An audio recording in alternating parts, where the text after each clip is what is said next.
Hello and welcome to the final NBL1 show of the 2026 season. My name is Matt Hickey. I'm joined, as always, by the iconic Beck Cole. Beck, I'm back from a bit of a break. Where's my cake? Oh, don't get me started. I want a cake about time. But, Matt, it's so good to have you back. We've missed you. And quickly before we move on, I just want everyone to have a look at Beck's hands because she is rocking 2 championship rings just very subtly today, rocking the bling, Beck. I thought I would represent for all the teams that are in the grand final or have won. Go Waverley. Woo! Well, let's get into the winners because it was a massive weekend of basketball. We start up in the north. They do this best of 3 series. It is unfathomable how tired you would be by the end of a game 3 on that Sunday. But the men, the Gold Coast Rollers, they did not need a game 3. They won the series 2-0, Beck. And it was a pretty impressive and comprehensive performance in the end. Oh, it sure was. Game 1, they just showed a dominant performance. A bit closer in game 2, but we spoke last week.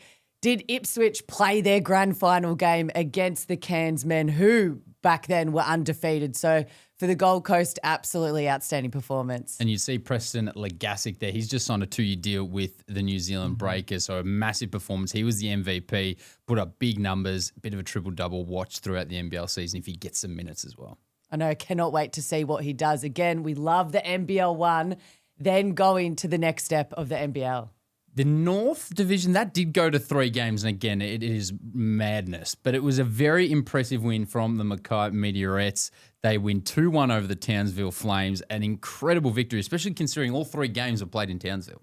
Oh, to do it in Townsville, I've played there before. All they want is more cowbell. They get behind their teams. And again, Courtney Woods was absolutely outstanding, but it was Cheyenne Babongi who again received those MVP honours. Channeling their inner Will Ferrell with more of that cowbell. We move along now to the Central Division, and this was a bit of an upset here. Sturt in the women's get the win over West Adelaide, 76-70.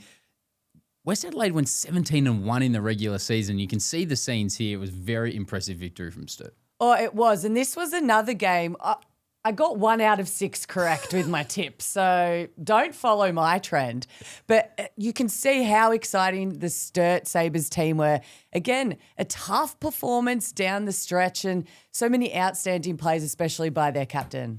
And they go up 10-24 in that first quarter. They threw the first punch, and then it was basically catch up from there for West Adelaide. They couldn't close the gap.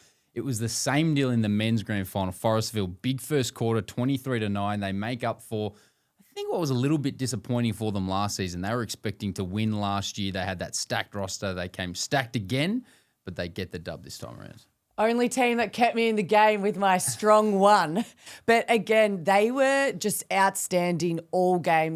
They really proved in this game why they are the champs, and couldn't be happier for my big man DJ. Got to give him a shout out. But we see Alex Stallion, who takes home his 3rd grand final MVP. That's insane. Ice in the veins. 15 boards, 5 of them offensive, 12 points to go in as well. Before we get to the grand finals that are coming, we also need to talk about what happened in the East Women's Conference because the undefeated Norths Bears went down in the prelim after a crazy shot from Bree Delaney to win the game back. Talk us through this. Shook. That is my word. Insane. She gets up the first shot over 2 players, but then she gets the putback, hangs in the air, and it sinks. My heart drops. Still watching this right now. Insane, because the North Bears, you see how stunned they are. It's the type of thing you try and do in a game of horse, but it never works. Yeah. And then you'll then have to give away the next turn of who's going to set the play that you got to do in horse. But very, very impressive. You do have to feel for Jazz Shelley because this is now the 2nd year in a row that she's gone undefeated in the regular season.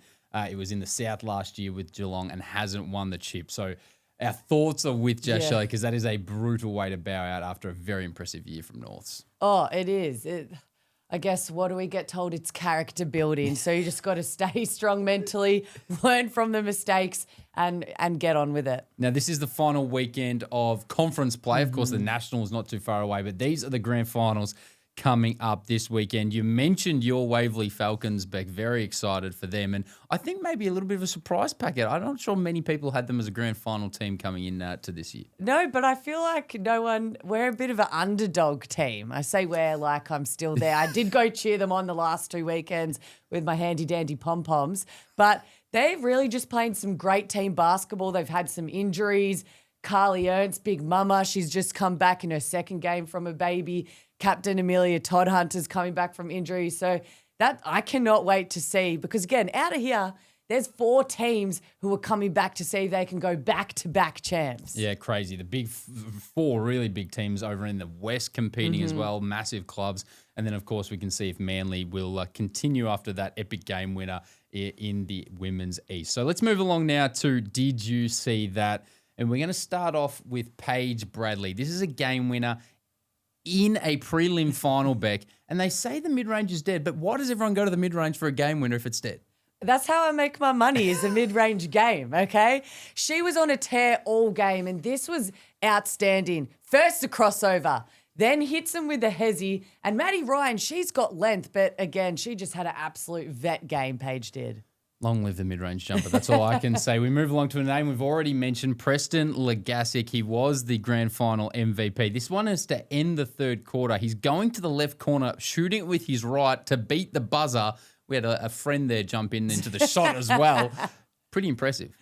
It sure is. And he just is giving Superman that, the fans in the stands, this is what we want to see in grand final games. That is a huge fall-away 3. A massive, massive shot. And that guy jumping in the way kind of reminded me a little bit of like when Buddy kicked that big milestone goal and that lady just kept getting in the way of the shot.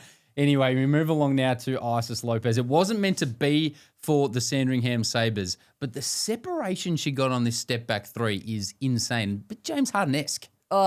Isis is one of those players. I've had the pleasure of being with her when she's been a development player with the Flyers, and she is, I used to call her LeBron. She could play 1 through 4. She's strong. She has moves like this. And, you said it, the space she created. Yeah, insane. And then another player who put on an incredible performance but wasn't able to get the job done in the prelim final, Amy Atwell, fresh off a Commonwealth Games gold. I was only watching her a few weeks ago win that gold medal, shoot the lights out, and she was doing it again over in the West. She was. She brought that fire from the Com Games straight into the Rockingham Flames. And, again, we see her do this all the time. Shooters shoot. This is Atwell doing Atwell things, but it's insane how limited space and time she needs to get off a shot. 47 points in a loss has to be one of the strangest feelings in the world because you're pretty happy with what you've done, but the team's gone down in what would eventually now be their final game of the season. Yeah, it's a tough one, but again, that's why it's good being on this side of on the show. Yeah, we can just talk about it instead. None of that pressure. It's great. Moving along now to social media watch, and I tell you what, that winning feeling, Beck, unmatchable.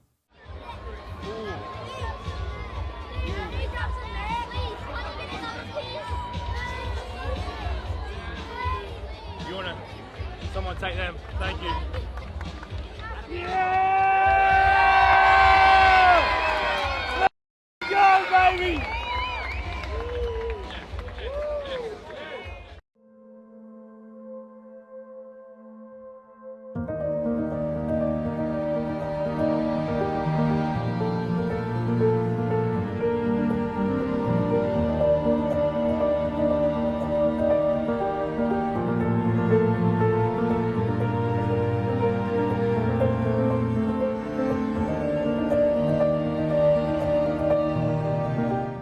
Moving along now, Beck, the Scout. We love this segment. And the Scout heading into the grand final, if you don't mind, is pretty massive as well. Let's start off with Zach Cunningham for Eltham up against the Frankston Blues in the granny. This is an exciting player in an exciting team in an exciting game. Sure is exciting, Matt. But Zach, he was absolutely insane in this game. His inside efficiency is what makes him so reliable for Eltham. And he had a game high 28 points as well as 12 rebounds, a great double-double. But what was so good, he had 15 points at the half. He really led his team, followed by 9 points in the third quarter. But then he hit a few clutch in the fourth, but he was great at both ends of the floor. I love his patience in the low block as well. He just allows things to kind of develop as he's got possession down low. We move along now. I was just been watching her sister dominate for Australia. But Darcy Govern, talk about a sporting family. Over in the West, playing for Coburn, up against the Senators. 32 points, 7 assists in a prelim versus East Perth. So she now moves into that grand final against Warwick. Quick release three-pointer, 3-level scorer. Darcy does a lot of things right. Oh, she sure does. And again, another woman who has had a baby. She's come back, really found form at the perfect time. She's in the NBL1 right now, heading to the new Tasmania Jewels in the WNBL. And she's a vet. She's an opal. She was just part of that squad who versed China, so cannot wait to see what she does in the next game. Yeah, absolute superstar and a big MVP tip, I reckon, as well, if they get up. Let's take a look now at the Amy men's and women's top plays of the week. Miller on the inbound. Bree Delaney inside on the floater. Doesn't get it to go. Got it to go. And it's won it. Does it go? Does it go? They're going to have a look at it. Did she get it off in time? Beth pointed it out before the game. Lizzie Williamson does cause problems for the West Adelaide Bearcats. She has actually had the 8 points against them on average this season. Kept alive by the Sabres here, and the finishing touch is being applied there by Paige Padroth after West Adelaide had gone to sleep. It goes back to Bradley. She gets Ryan on skates mid-range. Pull up is nice. No timeout for Sandringham. They could have gone earlier. Cheyenne Babongi goes right to the basket. Reverse layup is good. And the foul. What a finish from the youngster.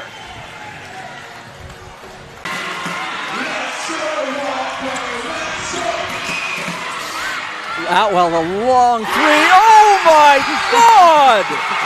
Amy Outwell. 3 seconds, 2 seconds.